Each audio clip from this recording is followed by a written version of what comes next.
এই বিচার যদি আগামী 20 দিনের মধ্যে ওনারা আমার এটা আমলে না নেয়, যে মহাত্মা গান্ধী বার হোক, সেটা রাষ্ট্রপতি হোক, প্রধানমন্ত্রী হোক, স্বরাষ্ট্রমন্ত্রী হোক, যে কোনো মন্ত্রী হোক, আমার আমি তার মুখত মার। এই হলো আমার বক্তব্য। আমার টাকা উদ্ধার করে দিবি, আমার দাবি যদি মিথ্যে হয় তা আমাকে জেল ফাঁস দিবি, আর আমার দাবি যদি সত্য তাহলে আমাকে ন্যায় বিচার বুঝে দিবি। একেবারে 15 সাল থেকে আগে 26 সাল পর্যন্ত আমি অব্যাহতভাবে বিচারের রাস্তায় আছি। যখন যে সরকার পাল্টিচ্ছে তখনই আমি সব দপ্তরে আবার অভিযোগ দিচ্ছি, আমলে নিচ্ছে না। আমি মোহাম্মদ সাখাওয়াত হোসেন মন্ডল, আমি একজন ভূমিহীন।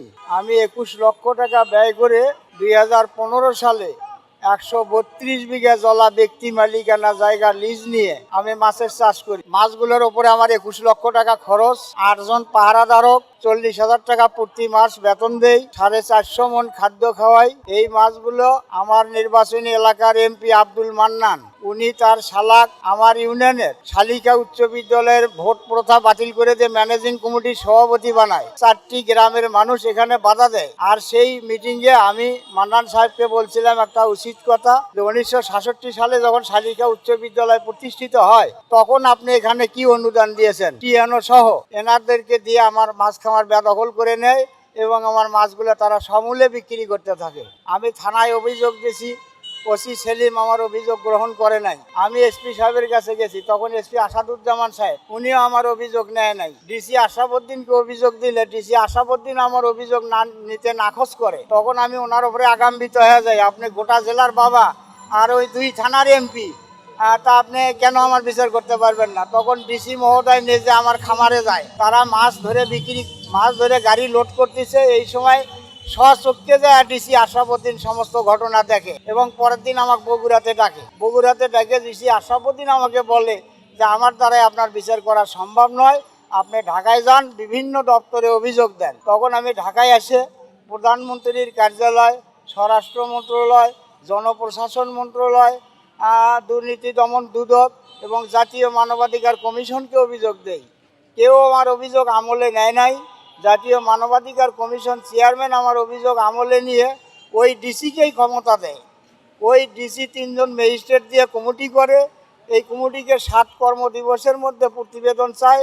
কমিটি 7 কর্মদিবসে তদন্ত করে প্রতিবেদন আমার পক্ষে দিলে আব্দুল মান্নান এমপি সাহেব কমিটিতে থাকা 3 জন ম্যাজিস্ট্রেট, অতিরিক্ত ম্যাজিস্ট্রেট আনিসুজ্জামান, সোনাতলা উপজেলা নির্বাহী কর্মকর্তা মির্জা শাকিলাদিল হাসিন, ভূমি কর্মকর্তা এবং ডিসি সাহেবকে এক রাত্রিরে বগুড়া জেলার থেকে তাড়িয়ে দেয়। তারপরে আমার বিচার তছনছ করে। কিন্তু বিদায়ী কমিটি যাওয়ার সময় প্রতিবেদনের কপি আমার হাতে দেয়। এই প্রতিবেদনের কপি এনে আমি জাতীয় মানবাধিকার কমিশন চেয়ারম্যান রিয়াজুল সাহেবকে দেই।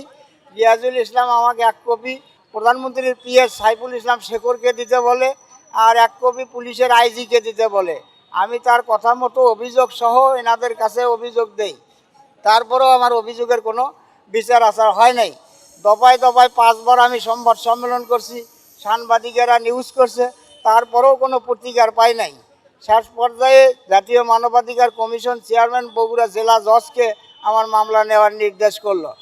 জেলা জজ মাসিক মিটিংয়ের মাধ্যমে মামলা না করে জজ কোর্টের পিপি জনাব মোহাম্মদ আব্দুল মমিনকে আপিস নিষ্পত্তির জন্য দেয়। জনাব মোহাম্মদ আব্দুল মতিন 4 মাস যাবৎ চেষ্টা করে উনি আপিস নিষ্পত্তি না করতে পারে জজ সাহেবকে অভিযোগ ফেরত দেয়। তখন জজ সাহেব আপিস মীমাংসার জন্য তার কার্যালয়ে একটি সভা ডাকে। সেই সভায় 2 জন আসামি উপস্থিত হয়।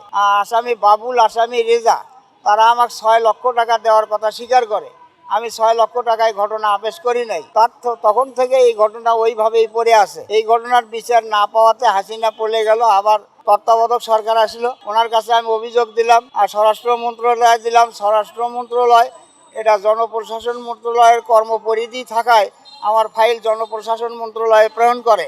বর্তমান সরকার এসে আমার সেই ফাইল আটকে দেয়, তার আর কোনো হদিস নাই। এই ক্ষোভ থেকে গত 10/8/2025 দুর্নীতি দমন দুদক চেয়ারম্যান AKM আব্দুল মোমেন বগুড়াতে গণশুনানি করতে যায় টিটু মিল্লায়তন হলে।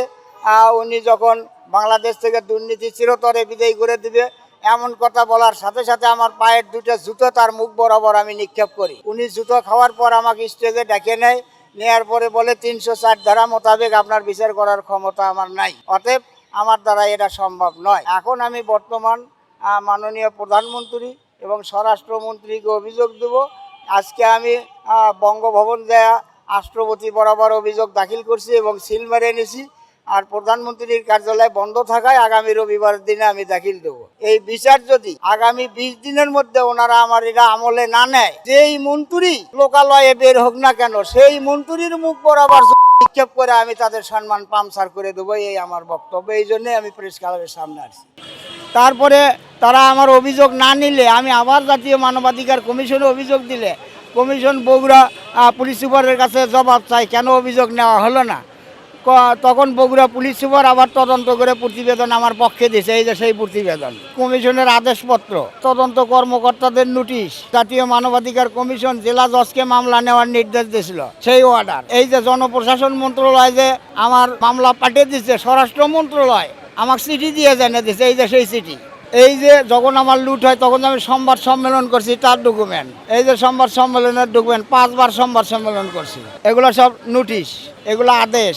এই যে চাঁদাবাজদের কাছ থেকে রক্ষা পাইতে সংবাদ সম্মেলন, এই যে চাঁদাবাজদের কাছ থেকে রক্ষা পাইতে সংবাদ সম্মেলন, এই যে সাংবাদিকের নিউজ।